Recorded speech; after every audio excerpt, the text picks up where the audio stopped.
bangsa Indonesia keturunan Arab itu bukan satu warna. Iya. Berwarna-warna. Iya. Dan itu pilihan pribadi. Iya. Ada yang memilih dari identitas luarnya memakai jas dasi sebagai orang modern Indonesia, ada yang berpakaian tradisional, ada yang mungkin apapun itu. Jadi jangan dilihat sebagai satu warna dan jangan memaksakan untuk kita masuk dalam satu warna yang sama. Iya. Karena kita memiliki kebebasan masing-masing dan kita juga memiliki jalan yang masing-masing.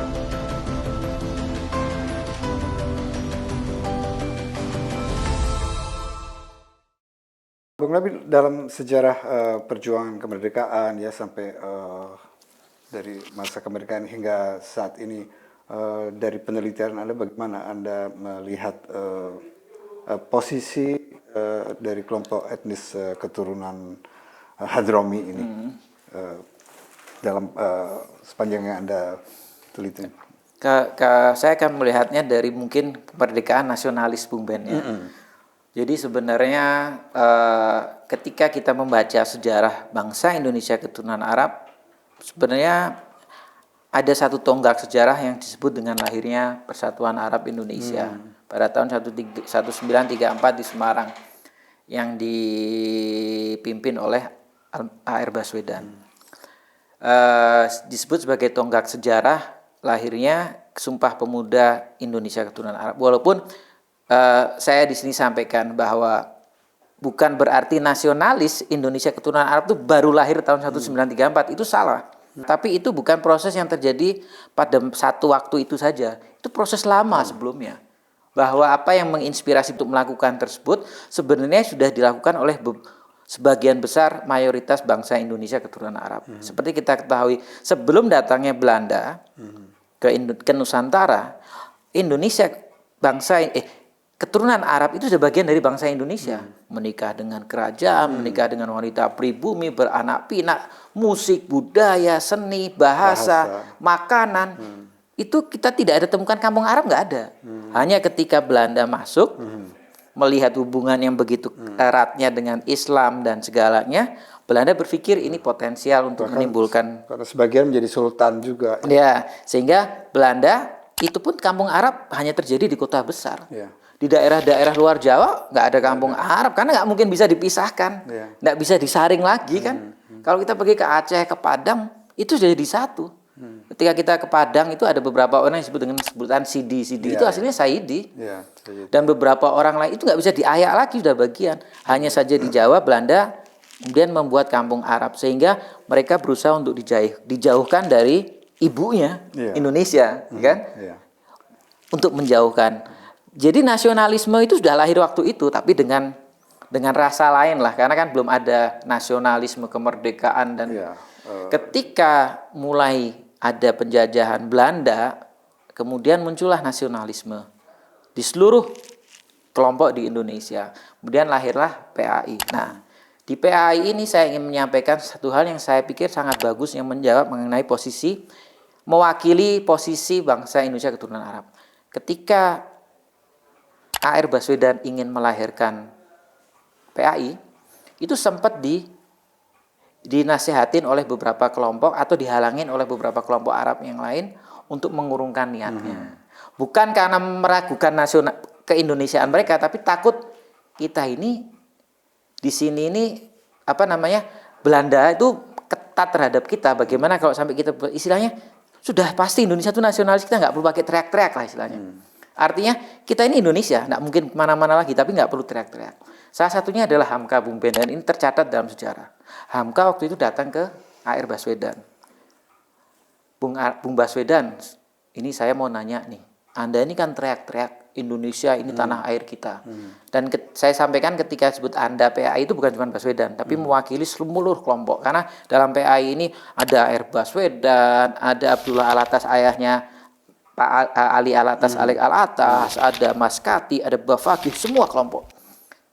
Hamka bertanya, Baswedan, Anda ini menyatakan Indonesia tanah air. Teriak dengan kencangnya. Bagaimana kalau seandainya bangsa Indonesia tidak terima Anda sebagai bangsa Indonesia? Tahu jawaban Bang Baswedan apa, Bung Ben? Baswedan mengatakan, kalau seandainya kami ini mengatakan Indonesia tanah air, kami ini tidak nanya sama tokoh-tokoh nasionalis, kami tidak nanya sama Bung Karno, kami tidak nanya sama Dr. Cipto, kami tidak nanya. Kenapa? Karena kami yakin Indonesia ini tanah air saya. Kalau bangsa Indonesia tidak setuju, mari berkelahi, buang kita ke laut. Ini buat saya luar biasa. Hamka kemudian bilang, saya malu diajar nasionalis sama seorang keturunan Arab. Apa yang disampaikan Baswedan itu sebenarnya mewakili gairah perasaan yang ada di seluruh bangsa Indonesia keturunan Arab yang berteriak tanah air Indonesia. Mereka tidak nanya dulu, boleh tidak saya jadi warga negara? Enggak nanya. Karena dia yakin ya ini Indonesia tanah air. Dengan sendirinya. Ya. Jadi Indonesia or die gitu ya. Oh iya, benar, dan itu ternyata benar. Dan itu sudah final. Tidak bisa dijawab. Dan kalau sekarang ada orang yang bertanya, bangsa Indonesia keturunan Arab ini bukan Indonesia asli? Dari mana? Ketika Baswedan aja menjadi pahlawan dan beberapa tokoh lain yang sudah jadi pahlawan, dia ditanyakan ke Indonesiaannya. Itu satu. Iya. Yang kedua, ini yang penting. Kapankah hari paling nasionalis di Indonesia? Saya bertanya. Buat kita semua bangsa Indonesia. 17 Agustus. Pengibaran bendera setiap tahun, Paskibraka, dan sebagainya. Anda tahu siapa yang membuat aturan Paskibraka? Yang membuat aturan supaya penghormatan kepada bendera itu siapa? Seorang Indonesia keturunan Arab. Hussein Mutahar. Paskibra itu yang membuat aturan cara berbaris, cara penghormatan bendera, itu seorang keturunan Arab namanya Hussein Mutahar. Iya. Apa ada yang lebih nasionalis dari itu? Iya. Dan pertama kali itu pasukan Paskibra yang jadi pengibaran bendera adalah salah satunya Ibu Megawati. Ibu Megawati mengatakan yang melatih saya Paskibra itu Hussein Mutahar. Iya. Dan bukan itu saja, lagu Indonesia 17 Agustus yang kita nyanyikan tiap 17 juga ditulis oleh Hussein Mutahar. Yeah. Hussein Mutahar meninggal, berhak untuk dimakamkan di Taman Makam Pahlawan. Dia bilang apa? Saya tidak mau dimakamkan di Taman Makam Pahlawan. Dimakamkan sebagai bangsa Indonesia biasa. Sama dengan Air Baswedan, mengatakan bahwa saya tidak mau dimakamkan di Taman Makam Pahlawan. Saya mau dimakamkan di Taman Makam biasa dengan bambu runcing dengan bendera merah putih. Artinya apa?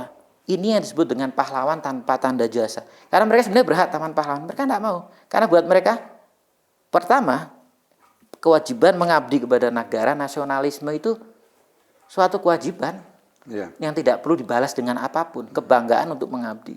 Dan yang terakhir, satu lagi. Ini saya tidak akan banyak teori, tapi kisah. Kalau kita melihat ke daerah Tangerang itu ada namanya Lengkong. Daerah Lengkong. Di situ ada prasasti. Prasasti itu adalah prasasti ketika Jepang, ketika Belanda keluar dari. Jadi pada waktu itu ada pertempuran. Di situ ada sebuah akademi militer pertama, Bung Ben. Akademi militer pertama. Di salah satunya di situ ada saudaranya Pak Prabowo, ada anaknya Gus Salim. Sehingga waktu itu ada perebutan senjata dengan pihak Jepang. Sehingga meninggal itu para tentara itu. Bahkan sekarang namanya dijadikan nama Jalan Raya Daan Mogot. Oh. Jadi untuk menghormati kapten atau komandan dari tempat tersebut adalah Daan Mogot yang ikut meninggal. Dijadikan nama jalan Daan Mogot. Salah satu taruna yang meninggal itu adalah Al-Haddad. Dan tidak ada yang pernah tahu. Dan itu luar biasa. Pernyataan Baswedan kepada Hamka, Hussein Mutahar sebagai pencipta lagu-lagu kemerdekaan dan juga yang membuat aturan paskibraka. Bahkan dalam satu kasus, dalam satu cerita dikisahkan orang yang menjahit bendera pusaka setelah Fatmawati adalah Husein Mutahar, karena dia menyelamatkan bendera ketika ada 1947 peristiwa di Jogja. Yang waktu itu beliau adalah ajudannya Bung Karno. Itu menjawab, mewakili tentang perasaan nasionalis yang ada di kalangan Indonesia keturunan Arab pada waktu itu. Dan menurut penuturan sejarah yang tidak tercatat, bahwa banyak juga tokoh-tokoh Indonesia keturunan Arab yang ikut berperang melawan penjajah, mengangkat senjata ya Bung Ben, bukan cuma pergerakan. Tapi setelah itu mereka semua kembali ke tokonya masing-masing tanpa memperjuangkan atau meminta gelar pahlawan atau minta pangkat sebagai apa. Ya. Tadi dari penjelasan Bung Nabil itu saya tangkap artinya orang Indonesia keturunan Hadrom ini ya sama dengan yang lain dalam proses kemerdekaan, dalam proses terbentuknya bangsa ini. Jadi tentu juga ada yang berjuang, ada yang tidak, ya kan. Bahkan ada yang tentu dalam dinamika itu waktu terbentuknya Partai Arab Indonesia yang memperjuangkan nasionalisme Indonesia, juga ada penentangan juga kan dari beberapa kelompok. Itu satu dinamika yang wajar. Seperti ada orang yang menginginkan di etnis lain atau suku lain misalnya bentuk negara federal itu atau permesta atau itu satu dinamika dalam terbentuknya bangsa dan negara ini. Tapi ini satu hal yang saya pikir penting dan untuk dibincangkan juga ya. Di tahun-tahun politik ini itu kemudian menjadi rancu, Bung Nabil. Saya melihat begini, di satu sisi ada satu kelompok politik yang demi agenda politik mereka mengglorifikasi peran ini, peran-peran beberapa tokoh keturunan Arab ini yang dianggap identik dengan Islam, sehingga itu akan dianggap satu value bagi model politik mereka gitu kan, sehingga ada semacam diingatkan kembali bahwa ini berperan juga, bahwa ini Islam ini berperan dalam terbentuknya, hak-hak politiknya juga harus diraih gitu kan. Kemudian itu juga direaksi oleh yang kelompok seberangnya dengan menegasikan peran-peran tokoh-tokoh pahlawan keturunan Arab. Jadi menjadi rancu, menjadi seperti lingkaran setan, yang ini juga bereaksi seperti ini, yang ini bereaksi seperti ini. Padahal sebenarnya yang tokoh-tokoh pahlawan ini ya juga memang harus dihormatin dan diingat, dan juga sebaliknya tidak perlu diglorifikasi dalam pengertian untuk mengcounter orang yang lawan politiknya. Anda melihat bagaimana itu? Ya, itu sebenarnya terjadi di setiap tempat ya, dan orang akan menggunakan segala cara. Apalagi kalau kita berbicara politik, pasti ya. Politik kotor dan akan menggunakan segala cara apapun untuk mencapai kemenangan dan sebagainya. Tapi yang perlu kita jelaskan di sini adalah glorifikasi itu tidak pernah baik, karena itu berbicara sesuatu yang melebihi apa yang ada. Ketidakadilan itu adalah sesuatu yang salah lah. Kita harus berpikir adil dari ketika kita bicara. Nasionalisme Indonesia keturunan Arab final itu sudah pasti. Tetapi dalam prakteknya, dalam setiap perjalanannya, karena nasionalisme sudah selesai, apapun yang dilakukan oleh tiap bangsa Indonesia, apapun kelompoknya, mau etnis Arab, Tionghoa, itu adalah tindakan pribadi yang tidak bisa dijustifikasi mewakili semua golongan. Bukan cuma golongan keturunan Arab, siapapun. Jadi ketika ada satu orang yang kebetulan Arab melakukan suatu tindakan, dia bertanggung jawab pribadi atas tindakannya. Dan kita tidak perlu dan berusaha untuk berpikir jernih dan adil untuk tidak menggeneralisir kelompoknya. Itu yang pertama. Sama halnya, tetapi bukan berarti kita tidak boleh mengenalkan atau mengingatkan tentang peran-peran. Karena itu juga mereka juga berhak. Setuju. Apalagi ketika kita mengatakan bahwa mereka adalah bangsa Indonesia. Apa bedanya dengan yang lain? Kan? Karena itu bagian dari sejarah bangsa. Dan yang perlu kita cermati bersama, dan ini saya sampaikan di sini, bahwa siapapun dia itu harus dihargai sesuai dengan kemampuan dan kapasitasnya dia. Kalau memang dia memiliki kemampuan di bidang itu, siapapun itu, ya itulah dia. Tidak perlu dihubungkan dengan etnisitasnya. Iya. Ketika ada seseorang yang kemudian mengatakan sesuatu ataupun ikut dalam politik dan kemudian nilailah dia sebagai seorang bangsa, seorang umat, seorang manusia sesuai dengan kemampuannya. Apakah dia mampu atau tidak? Urusan lain. Urusan lain. Dan apapun itu kemampuannya dia yang kita perlukan. Tidak perlu melihat dia dari etnis apa dan apa. Karena bangsa Indonesia, dia memilih Indonesia sebagai tanah airnya.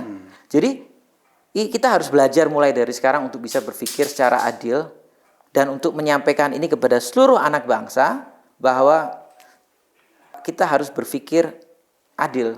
Dan mengenai hubungan dengan Islam memang ini yang agak sedikit complicated. Iya, complicated ya. Karena kita nggak bisa lepas bahwa ketika mereka melihat seorang Arab ataupun beridentifikasi, nggak harus Arab deh Bung Ben. Orang bukan Arab pun kalau dia pakai identitas Arab dianggap sebagai Islam.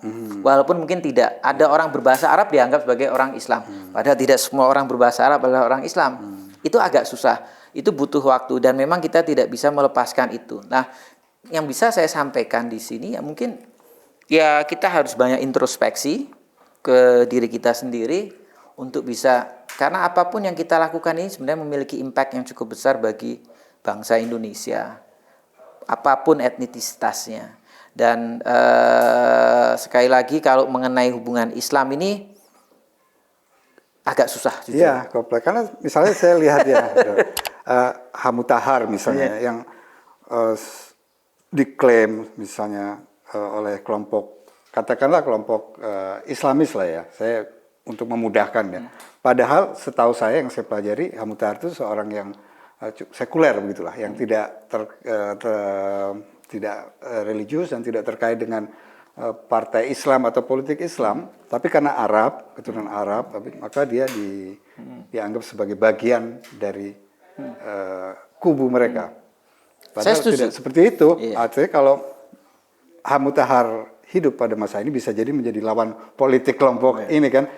Demikian juga sebaliknya yang berseberangan dengan kelompok Islamis akan berupaya menegasikan kepahlawanan Hamutahar karena melihat ini sebagai keturunan Arab dan tadi disuarakan oleh kelompok ini. Jadi ini akhirnya para pahlawan ini menjadi korban politik akhirnya saya pikir. Saya bisa setuju dan tidak setuju pernyataan Bung Ben mengenai masalah identitas Islamnya Bu Husin Mutahar. Karena saya bisa menyatakan kita tidak pernah tahu karena hubungan itu hubungan individual, hubungan pribadi almarhum dengan Tuhan ya kan? Benar kan ya? Kita kan tidak pernah tahu.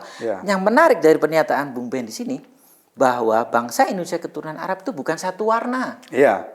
Berwarna-warna. Dan itu pilihan pribadi. Ada yang memilih dari identitas luarnya memakai jas dasi sebagai orang modern Indonesia, ada yang berpakaian tradisional, ada yang mungkin apapun itu. Jadi jangan dilihat sebagai satu warna dan jangan memaksakan untuk kita masuk dalam satu warna yang sama. Karena kita memiliki kebebasan masing-masing dan kita juga memiliki jalan yang masing-masing lah istilahnya seperti itu. Dan jadi, itu pun yang mau pakai pakaian atau katakanlah pakaian yang dianggap Islami, pakaian itu juga bagian dari keberagaman Indonesia itu sendiri dalam konteks Indonesia. Karena ini menarik karena ketika banyak orang bilang wah pakai surban, pakai jubah, orang Indonesia pun dari pelosok Aceh sampai Papua juga pakai begitu, pakai jubah. Tapi orang Arab ada juga yang nggak pakai jubah. Dan itu tidak ada hubungannya dengan tingkat religiusitasnya dengan, karena itu nggak bisa diukur dengan seperti itu kan. Dan itu memang butuh waktu untuk mengedukasi atau karena bahwa cuman saya meyakini itu Bung Ben bahwa bangsa Indonesia keturunan Arab itu tidaklah satu warna. Dia memakai warna, memilih warna yang sesuai contoh dengan pribadi dan kelompoknya. Sehingga kita tidak bisa memaksakan dan melihat seperti itu bahwa satu warna. Iya betul. Tapi di tahun-tahun politik ini kemudian muncul lah ya, muncul semacam stereotyping dan muncul pandangan yang hitam putih gitu, orang tidak mau melihat lebih jauh lebih juga akhirnya muncul juga narasi-narasi rasisme yang berangkat dari politik. Jadi karena tidak setuju sama satu tokoh politik tertentu yang kebetulan dari etnis ini, kemudian etnisitasnya juga yang kemudian katakanlah di olok-olok begitu ya. Anda merasakan nggak ada kecenderungan semacam itu akhir-akhir ini? Bukan merasakan, yang kita jujur kita melihat itu ya. Saya bisa mengatakan bahwa itu sebenarnya terjadi seluruh belahan dunia, bukan cuma di Indonesia. Politik yang dihubungkan dengan etnisitas. Dengan primordial ya. Ya, itu bagian dari bahan politik yang di semua negara, bahkan di negara-negara demokrasi modern seperti Amerika pun masih menggunakan isu-isu seperti ini, isu pengungsi, isu minoritas dan sebagainya. Jadi itu sebenarnya terjadi. Yang menjadi perbedaan adalah bagaimana kita bereaksi terhadap hal itu. Karena kita kan nggak bisa. Apalagi isu ini sekarang didukung dengan media sosial.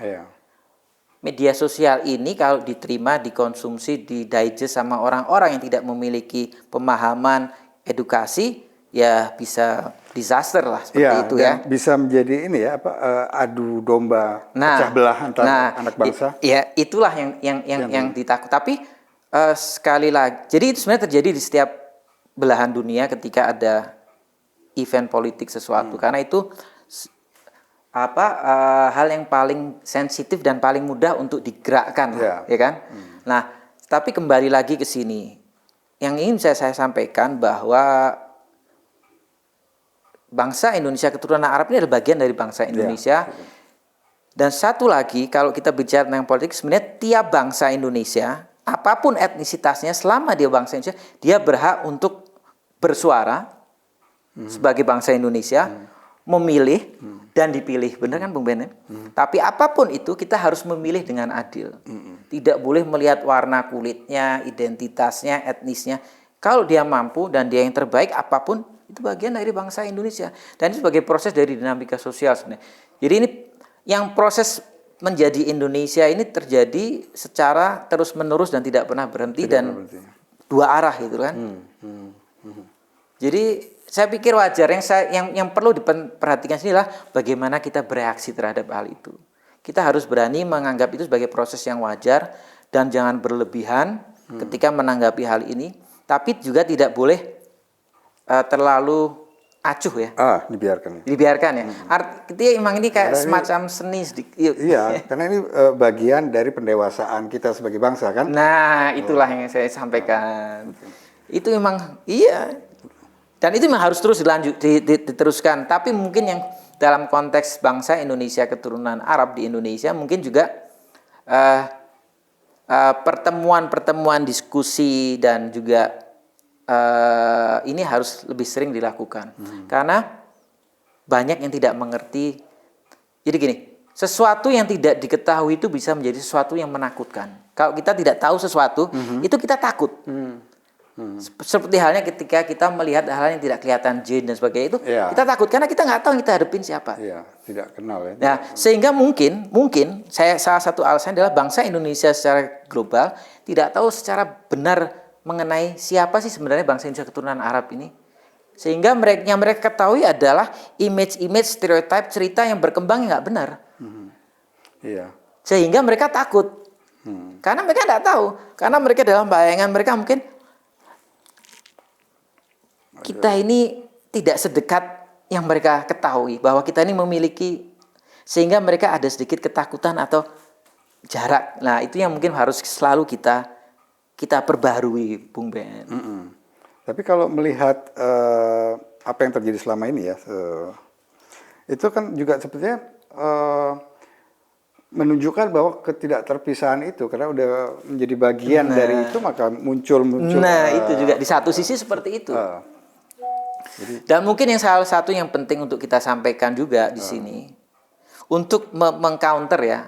Jadi ketika saya bilang mengcounter stereotip, olok-olok ataupun ujaran-ujaran kebencian, yang berdasarkan ketidaktahuan harus kita jawab. Tapi jawabnya bukan dengan ujaran kebencian, tapi dengan informasi mengenai bagaimana colorfulnya bangsa Indonesia keturunan Arab. Sebagai contoh, siapa yang nggak kenal dengan Ahmad Albar? Tidak ada yang pernah bilang Ahmad Albar bukan Indonesia. Tidak ada yang pernah menanyakan. Karena dia seorang seniman budaya. Dan ini mungkin pendekatan yang perlu kita bawa. Budaya dan seni. Siapa yang bakal menanyakan tentang tokoh-tokoh Hamdan ATT Indonesia atau bukan? Tidak ada yang bakal nanya. Tidak ada yang meragukan mereka sebagai Indonesia atau bukan. Tidak pernah di otak-atik itu kan. Karena tidak berkaitan dengan politik mungkin. Nah, tapi itu bagian dari Indonesia. Bagian dari identitas kita. Dan itu yang bisa membuka pikiran kita semua bahwa bangsa Indonesia keturunan Arab ini adalah bagian yang tidak terlepaskan. Dan bahwa Indonesia keturunan Arab ini bukan cuma satu contoh yang sekarang ada di media massa setiap hari itu. Itu cuma satu dan tidak mewakili semua.